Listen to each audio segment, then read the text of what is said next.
When you lose your job, it's pretty easy to feel bad about yourself, whether you should or not, and you shouldn't. So, how do you deal with those feelings? Shiraz owns a company called Energetic Magic. He helps people deal with feelings of negativity and transform their lives. Shiraz, how do people deal with this? There's a lot of ways people react to losing their job and or any bad circumstances. And the first thing is that feeling of how are people going to look at me? And especially now, there's a lot of people going through this. So it's not like, oh, you've lost your job. A lot of people are having the job. So you have to be aware that there's going to be a lot of compassion that's going on right now. And so the default for a lot of people is to go into guilt and to go into shame for losing your job. And you don't have to do that. But it's something that's been put into us over and over and over again through things we've watched, through what our parents have taught us.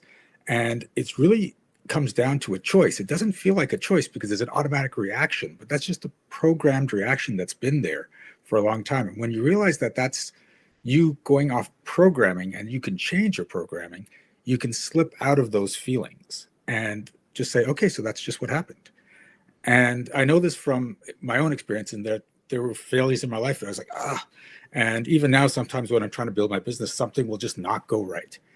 But now it's come down to this more of a compact area of and then it goes, okay, you know what? That's just what happened. Let's move forward.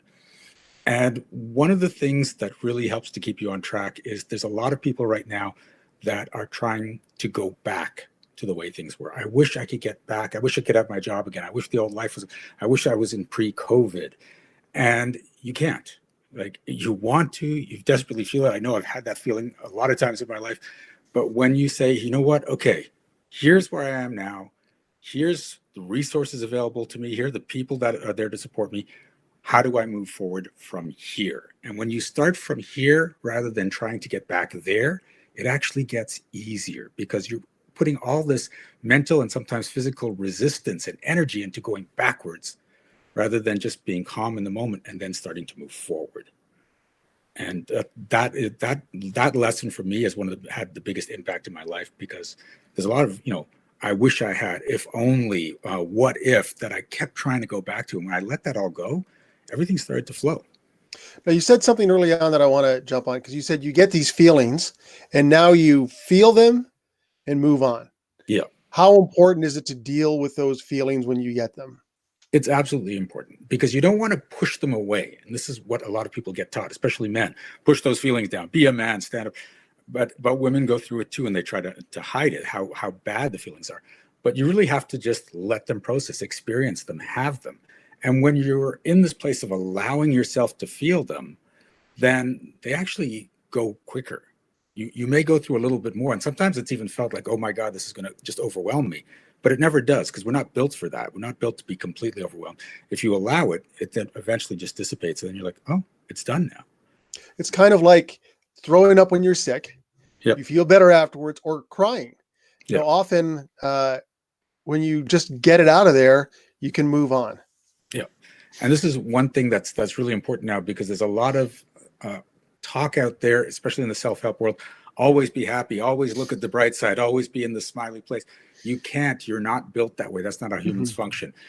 But if you go through the emotions, you can get back to happiness sooner. You hear a lot about, well, not a lot, but you hear some about toxic positivity. Yes. Yeah. And how damaging that can be. Everything's great. Well, it isn't, but we can start working on it. So once somebody's dealt with it, they've felt the pain, felt what they're going to feel, and they're starting to go forwards, and they want to get rid of those negative thoughts, those negative self-thoughts.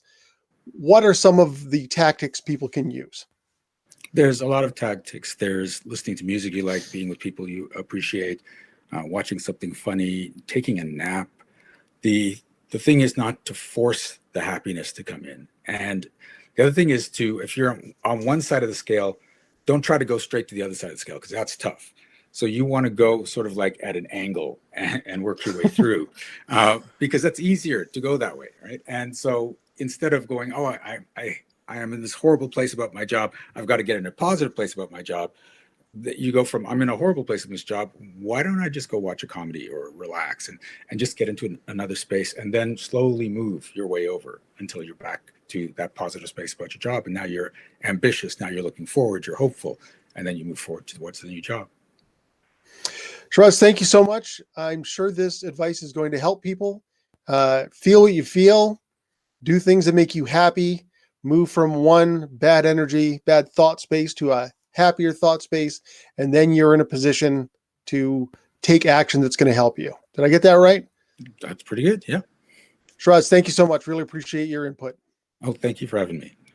Appreciate giving the chance to help the people that are having these problems right now.